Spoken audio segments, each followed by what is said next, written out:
दोस्तों, मैं पंकज कुमार गौतम एक बार फिर आपका स्वागत करता हूं अपने YouTube चैनल दिशा स्टडी पॉइंट में। जी दोस्तों, आज हम पढ़ने जा रहे हैं कक्षा 12 यानी क्लास 12 का और राजनीति शास्त्र का तीसरा अध्याय, जिसका नाम है समकालीन विश्व में अमेरिकी वर्चस्व। ठीक है दोस्तों, तो सबसे पहले हम ये देखते हैं भाई कि वर्चस्व कहते किसको है। तो वर्चस्व का अर्थ होता है दबदबा। वर्चस्व का अर्थ क्या होता है? दबदबा होता है, और दबदबा किसी भी क्षेत्र में हो सकता है। ठीक है, तो यहाँ चूंकि हम राजनीति शास्त्र पढ़े तो उससे समझ देखेंगे। ठीक है, अमेरिका के वर्चस्व की बात कर रहे हैं तो अमेरिका के वर्चस्व को समझिए। ठीक है, जब कोई ताकतवर देश अपने आर्थिक, राजनीतिक और सांस्कृतिक दम पर दबदबा बना ले तो उसे वर्चस्व कहते हैं। अर्थात कह रहा है ये कि जब कोई ताकतवर देश हो, जब वह आर्थिक, राजनीतिक या फिर सांस्कृतिक दम पर दुनिया पर या किसी देश पर दबदबा बना ले तो उसी को हम वर्चस्व कहते हैं। ठीक है, आगे देखते हैं। अगला हेडिंग है अमेरिकी वर्चस्व का दिखना। अब यहां देखते हैं कि अमेरिकी वर्चस्व का दिखना, यानी अमेरिका का वर्चस्व कब दिखने लगा था। ठीक है, तो अमेरिका का वर्चस्व पहली बार कब दिखा? 1945 में जापान पर परमाणु बम गिरा करके। जब 1945 में द्वितीय विश्व युद्ध के दौरान जब अमेरिका ने जापान के दो बड़े शहर हिरोशिमा और नागासाकी पर बम गिराया और बम गिरा करके वह पूरी दुनिया को अपनी शक्ति का एहसास दिलाया। ठीक है, और वहीं से अपना वर्चस्व दिखाना धीरे धीरे चालू कर दिया था। लेकिन यह सोवियत संघ के विघटन के बाद खुल करके सामने आ गया। लेकिन जैसे ही सोवियत संघ का विघटन होता है, अमेरिका का वर्चस्व खुल करके सामने आने लगता है, क्योंकि इससे पहले दुनिया में दो महाशक्ति होती थी, एक सोवियत संघ और एक अमेरिका। और जैसे ही सोवियत संघ का विघटन होता है, केवल एक महाशक्ति बच जाती है, अमेरिका, और वह अपने दबदबा, अपने वर्चस्व को पूरी दुनिया पर दिखाना प्रारंभ कर देते। ठीक है, अब यहाँ हम कुछ घटनाओं को ध्यान में रखेंगे और देखेंगे कि इस घटना के द्वारा अमेरिका अपने वर्चस्व कैसे दिखाता है। ठीक है, पहला देखते हैं प्रथम खाड़ी युद्ध। प्रथम खाड़ी युद्ध ये हुआ था 1990 में। ये कब हुआ था? 1990 में। अब समझिए प्रथम खाड़ी युद्ध क्या है। तो प्रथम खाड़ी युद्ध है इराक, जो इराक है, ठीक है, इराक कुवैत पर, कहा? कुवैत पर कब्जा कर लेता है। क्या कर लेता है? कब्जा कर लेता है। कब? 1990 टाइम। कब? 1990 टाइम पर। ठीक है, इराक जो था वो कुवैत पर कब्जा कर लेता है। काफी समझाने के बाद भी इराक कुवैत को खाली नहीं करता, यानी कुवैत को छोड़ करके जाना नहीं चाहता। ठीक है, फाइनली संयुक्त राष्ट्र संघ, उसको क्या होता है कि संयुक्त राष्ट्र संघ बल प्रयोग की अनुमति देता है। किसकी? बल प्रयोग की अनुमति प्रदान करता है। ठीक है, कि अब क्या किया जाए, इराक के खिलाफ बल का प्रयोग किया जाए। ठीक है, संयुक्त राष्ट्र संघ के संगठन के बाद ये पहली बार ऐसा हुआ था कि संयुक्त राष्ट्र संघ ने कभी बल प्रयोग की अनुमति दिया था। ठीक है, अब क्या होता है कि अब इसको यहाँ से हटाने के लिए, यानी इराक को यहाँ से हटाने के लिए, कुवैत से हटाने के लिए एक ऑपरेशन चलाया जाता है। ठीक है, जिसका नाम था ऑपरेशन डेजर्ट स्टॉर्म। ठीक है, ऑपरेशन डेजर्ट स्टॉर्म। ठीक है, अब ध्यान दीजिए क्या होता है कि 34 देश की, कितने देश की? 34 देश की सेनाएं इस ऑपरेशन में हिस्सा लेती हैं और लगभग 6,60,000 सैनिक होते हैं। ठीक है, तो 6,60,000 सैनिक ऑपरेशन डेजर्ट स्टॉर्म का हिस्सा बनते हैं। ठीक है, और इस युद्ध को लाइव दिखाया जाता है। इस युद्ध को कैसे दिखाया जाता है जी? लाइव दिखाया जाता है। ठीक है, इसमें स्मार्ट बमों का प्रयोग किया जाता है, और चूंकि इसको लाइव दिखाने का मकसद यही होता है अमेरिका का कि अमेरिका पूरे दुनिया को ये दिखाना चाहता था कि उसकी शक्ति कितनी है, और वह अपनी शक्ति का प्रदर्शन करना चाहता था। ठीक है दोस्तों, चलिए एक बार और समझ लीजिए इसको। क्या करता है कि इराक कुवैत पर कब्जा कर लेता है। ठीक है, काफी समझाने के बाद भी इराक कुवैत से हटने को तैयार नहीं होता है। फाइनली संयुक्त राष्ट्र संघ जो है वो बल प्रयोग की अनुमति दे देता है। जब बल प्रयोग की अनुमति दे देता है तो इराक को हटाने के लिए कुवैत से ऑपरेशन डेजर्ट स्टॉर्म चलाया जाता है। इस ऑपरेशन में 34 देश की सेनाएं हिस्सा लेती है और 6,60,000 लगभग सैनिक इसमें हिस्सा लेते हैं। ठीक है, इसमें स्मार्ट बमों का प्रयोग किया जाता है और इसे लाइव टीवी पे दिखाया जाता है ताकि अमेरिका की शक्ति को दुनिया देख सके। ठीक है दोस्तों, अब अगला देखते हैं। अगला है operation infinite rich. Operation infinite rich, अब थोड़ा इसको समझिएगा। देखिए क्या होता है कि अमेरिका का दूतावास है, अमेरिका का दूतावास था, ठीक है, अमेरिका का दूतावास, ठीक है। और इस अमेरिका का दूतावास है नैरोबी और तंजानिया में, नैरोबी और तंजानिया में, ठीक है। यहाँ पर आतंकवादी हमला हो जाता है, यहाँ पर क्या हो जाता है, आतंकवादी हमला, यानी अमेरिका के दूतावास नैरोबी और तंजानिया पर आतंकवादी हमला हो जाता है, ठीक है। और हमले की जो जिम्मेदारी लेता है वो होता है अलकायदा ग्रुप। वो कौन सा ग्रुप होता है, अलकायदा। जो अलकायदा संगठन, आतंकवादी संगठन है, ये जिम्मेदारी लेता है कि भाई हमने नैरोबी और तंजानिया पर हमला किया है, ठीक है। इसके बाद क्या होता है कि इसका बदला लेने के लिए, किसका बदला, ये जो हमला हुआ होता है अलकायदा का बदला लेने के लिए, ठीक है, अमेरिका क्या करता है कि ऑपरेशन इनफाइनाइट चलाता है। क्या चलाता है, ऑपरेशन इनफाइनाइट, ठीक है। इस ऑपरेशन की अनुमति संयुक्त राष्ट्र संघ नहीं देता है, इस ऑपरेशन की अनुमति संयुक्त राष्ट्र संघ नहीं देता है, लेकिन फिर भी जो अमेरिका है इस ऑपरेशन को चलाता है। और अमेरिका सूडान और अफगानिस्तान के जो अलकायदा के ठिकाने होते हैं उन पर क्रूज मिसाइलों से हमला करता है। क्या करता है, तो क्रूज मिसाइलों से हमला कर देता है। कहाँ, अमेरिका सूडान और अफगानिस्तान के अलकायदे के जो ठिकाने होते हैं वहां पर, ठीक है। अब इसके बाद क्या होता है अभी समझिए, यहाँ पर हमला कर देता है, ठीक है। और अमेरिका पर यह आरोप लगाया जाता है, किस पर, अमेरिका पर यह आरोप लगाया जाता है कि अमेरिका ने न केवल यहाँ अलकायदा के ठिकानों पर ही अलकायदा के ठिकानों को निशाना नहीं बनाया, बल्कि यहाँ के जो आम जनता थी उनको भी निशाना अमेरिका बनाया, ठीक है। चलिए एक बार और समझ लीजिए ऑपरेशन इनफाइनाइट रिच क्या है।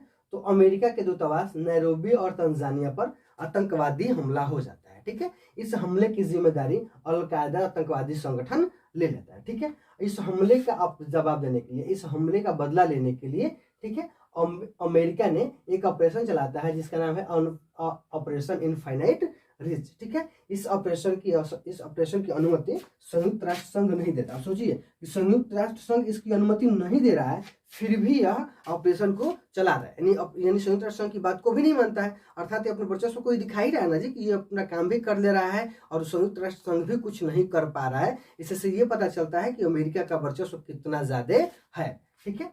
तो क्या होता है कि संयुक्त राष्ट्र संघ अनुमति नहीं देता है, लेकिन फिर भी अमेरिका ऑपरेशन इनफाइनाइट चलाता है, ठीक है। अमेरिका जो है वो सूडान और अफगानिस्तान पर जो अलकायदा के ठिकाने होते हैं उन पर क्रूज मिसाइलों से हमला करता है। क्रूज मिसाइलों से क्या कर देता है, हमला कर देता है। अमेरिका पर यह आरोप लगाया जाता है कि अमेरिका ने केवल आतंकवादी संगठनों यानी अलकायदा के जो ठिकाने थे केवल उन्हीं को नहीं उड़ाया, उन्हीं को नहीं ध्वस्त किया, उन्हीं को ही नहीं निशाना बनाया, बल्कि जो वहां की आम जनता थी उनको भी निशाना बनाया, ठीक है। फिर भी संयुक्त राष्ट्र संघ इसका कुछ नहीं कर पाता है। तो इससे साफ पता चलता है कि अमेरिका का वर्चस्व कितना ज्यादा था, ठीक है। अब अगला देखते हैं 9/11 की घटना। 9/11 का मतलब 11 सितंबर 2001। अब देखिए 9/11 की घटना बोला जाता है। 9 जो है ये इसको हम नॉर्मली तारीख लिखते हैं, लेकिन ये तारीख नहीं बल्कि ये महीना हो जाता है और ये 11 तारीख हो जाता है, ठीक है। यानी 11 सितंबर 2001 की घटना है। 11 सितंबर 2001 की घटना है। अब घटना समझिए। अरब देश के 19 अपहरणकर्ता, कितने, अरब देश के 19 अपहरणकर्ता ने उड़ान भरने के बाद अमेरिका के 4 विमानों को कब्जा कर लेता है, ठीक है। अमेरिका के 4 विमानों पर कब्जा कर लेते। कौन, अमेरिका के 19 आतंकवादी थे, ठीक है। अभी क्या करते हैं कि पहले विमान को, किसकी, जो पहली विमान थी उस विमान को वर्ल्ड ट्रेड सेंटर के दक्षिणी टावर से, ठीक है, दूसरा वर्ल्ड ट्रेड सेंटर के पहला उत्तरी टावर से, दूसरा दक्षिणी टावर से और तीसरा पेंटागन रक्षा विभाग से की इमारत से टकरा देता है, ठीक है। अब तीन यहाँ विमानों को 3 जगह से, ठीक है, एक वर्ल्ड ट्रेड सेंटर के उत्तरी टावर से, एक दक्षिणी टावर से और एक पेंटागन के रक्षा विभाग की जो इमारत होती है उससे 3 को ये टकरा देता है। ये घटना कब की है, तो बिल्कुल 11 सितंबर 2001 सुबह 8:55 45 सुबह 8:45 की ये घटना होती है। ठीक है, जो चौथा विमान होता है, चौथा विमान को पेंसिल्वेनिया के खेत में, जो चौथा विमान होता है वो पेंसिल्वेनिया के खेत में गिर जाता है। अब क्या होता है, जो चौथा विमान होता है ना, ये अनियंत्रित हो जाता है। क्या होता है, अनियंत्रित हो जाता है, और अनियंत्रित होने के बाद यह जा करके पेंसिल्वेनिया के खेत में गिर जाता है। क्योंकि इस विमान का मकसद, इन लोग आतंकवादियों का मकसद यही होता है कि इस विमान को जो कांग्रेस का मुख्यालय है, या जो कांग्रेस के मुख्यालय की जो इमारत है, इससे टकराना ये लोग चाहते थे। लेकिन क्या होता है कि वो विमान के अनियंत्रित होने के कारण वो विमान पेंसिल्वेनिया के खेत में जाकर के गिर जाता है। ठीक है, इस घटना में लगभग 3000 लोग मारे जाते हैं, 6000 लोग घायल होते हैं। ठीक है, 6000 लोग घायल होते हैं। उस समय जितने भी इस टावर में, इस बिल्डिंग में लोग होते हैं, अधिकतम लोगों की जाने जाती है, अधिकतम लोग घायल होते हैं, और जो आसपास की बिल्डिंगें होती हैं उसको भी बहुत ज्यादा नुकसान होता है। 2 घंटे के अंदर ये पूरी 3 की 3 बिल्डिंगें बिल्कुल गिर के धराशायी हो जाती है जमीन पे। ठीक है, अब आगे देखते हैं क्या होता है कि अब इस घटना का बदला लेने के लिए जो अमेरिका है वो एक क्या करता है कि एक ऑपरेशन चलाता है जिसका नाम है ऑपरेशन इंड्यूरिंग फ्रीडम। जिसका नाम क्या है, ऑपरेशन इंड्यूरिंग फ्रीडम। एक ऑपरेशन चलाता है जिसका नाम है ऑपरेशन इंड्यूरिंग फ्रीडम। ऑपरेशन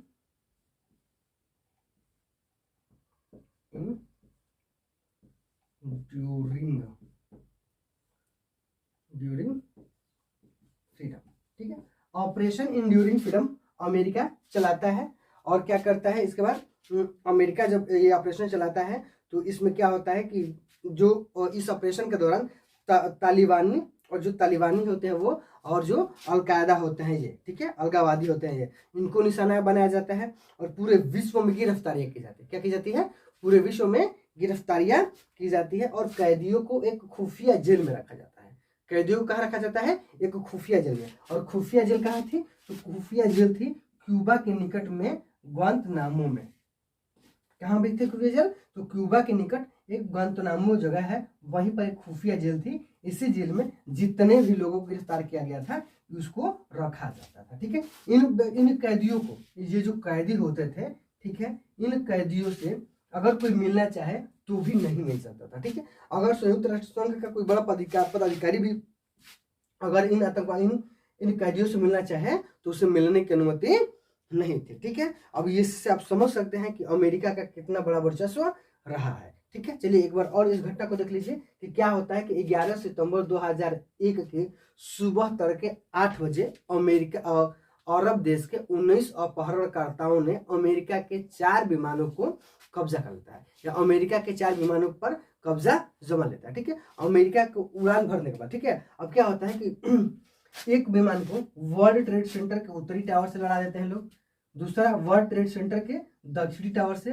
तीसरा पेंटागन रक्षा विभाग की इमारत से, और जो चौथा होता है उसको पेंसिल्वेनिया, वो जो चौथा विमान होता है ये अनियंत्रित होकर के पेंसिल्वेनिया के खेत में गिर जाती है। ठीक है, क्योंकि इस विमान को लड़ाने का उद्देश्य उनका ये था कि इस विमान को जो कांग्रेस का मुख्यालय था वहां इनको लड़ाना था, वहां उससे लड़ाना था, टकराना था। लेकिन ये अनियंत्रित हो जाता है, और अनियंत्रित होकर के यह जो विमान होता है वो पेंसिल्वेनिया के खेत में जाकर के गिर जाता है। ठीक है, उसके बाद क्या होता है कि इस घटना में 3000 लोग मारे जाते हैं। कितने लोग, लगभग 3000 लोग मारे जाते हैं, 6000 लोग घायल होते हैं, 6000 लोग घायल होते हैं। ठीक है, इस घटना से निपटने के लिए, इस घटना का बदला लेने के लिए अमेरिका एक ऑपरेशन चलाता है जिसका नाम है operation enduring freedom. Operation enduring freedom के नाम से एक ऑपरेशन चलाता है। इस ऑपरेशन के तहत अलगावादी और जो तालिबानी होते हैं इनको मुख्य निशाना बनाया जाता है, और पूरे दुनिया में गिरफ्तारियां की जाती हैं। पूरी दुनिया में क्या की जाती है,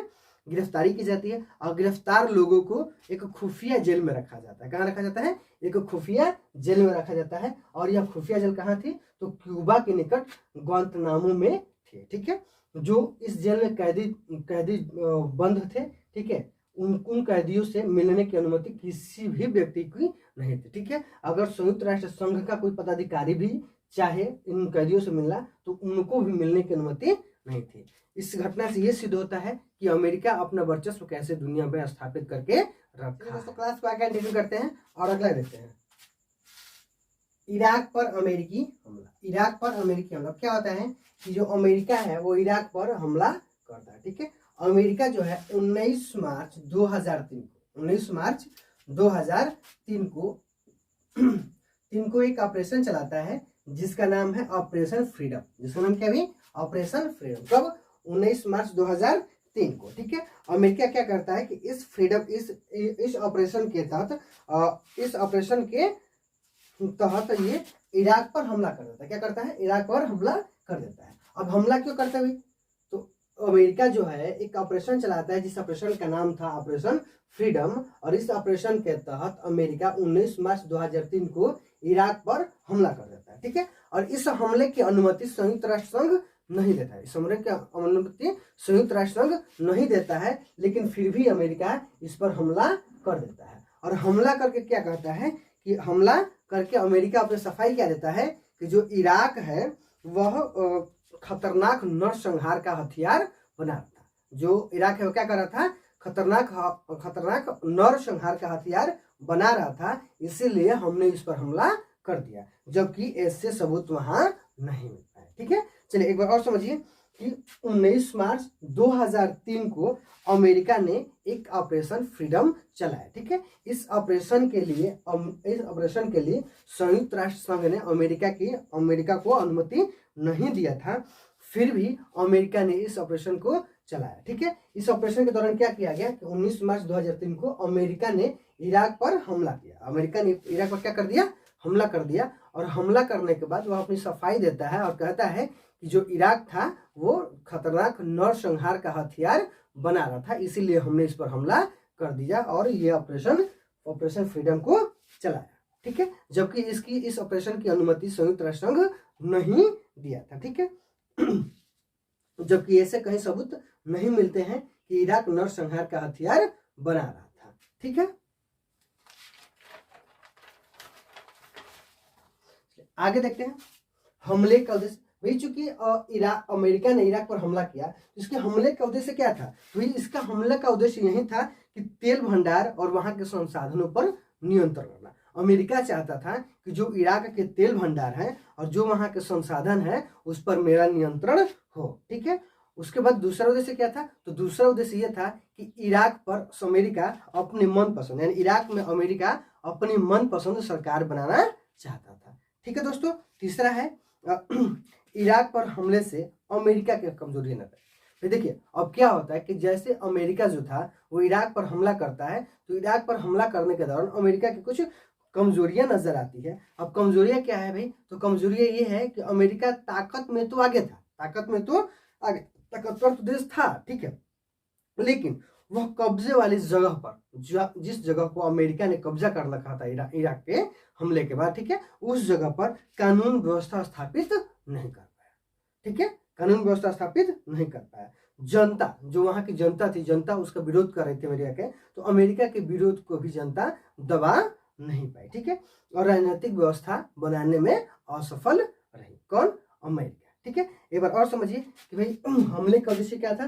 तो हमले का उद्देश्य यह था कि इराक के तेल भंडार और वहां के संसाधनों पर अमेरिका का नियंत्रण हो जाए। ठीक है, और उसके बाद अमेरिका चाहता था कि इराक में अपनी मनपसंद, यानी अमेरिका अपने मन की सरकार इराक में बनाना चाहता था। ठीक है, इस हमले के बाद अमेरिका की कुछ कमजोरियां नजर आई, और ये कमजोरियां ये थी कि अमेरिका बेशक ताकत में तो आगे था, लेकिन वह कब्जे वाली जगह पर भी, जहां इराक में वो कब्जा कर रखा था, उस जगह पर भी कानून व्यवस्था बनाने में अमेरिका असफल रहा। ठीक है, जनता के विरोध को नहीं दबा पाया और राजनीतिक व्यवस्था बनाने में अमेरिका असफल रहा।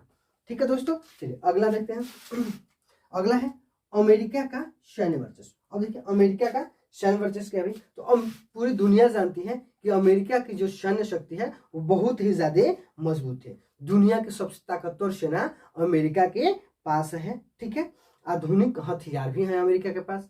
अमेरिका के पास क्या भी? दुनिया के सबसे ताकतवर सेना, उसके बाद सबसे ज्यादा आधुनिक हथियार, सबसे ज्यादा अधिक रक्षा बजट, वीटो पावर और सबसे बड़ी आर्थिक व्यवस्था अमेरिका के पास है। ठीक है, तो अमेरिका का सैन्य वर्चस्व कैसा है एक बार और ध्यान दीजिए। तो पूरी दुनिया जानती है कि दुनिया की सबसे ताकतवर सेना किसके पास है, तो अमेरिका के पास है। ठीक है, सबसे ज्यादा आधुनिक हथियार किसके पास है, तो अमेरिका के पास है। सबसे ज्यादा अधिक रक्षा बजट किसके पास है, तो अमेरिका के पास है।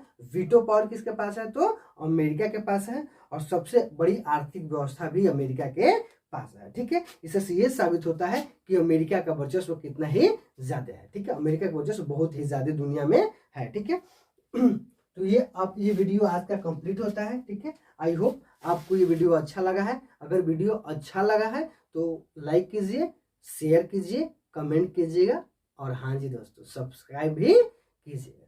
धन्यवाद।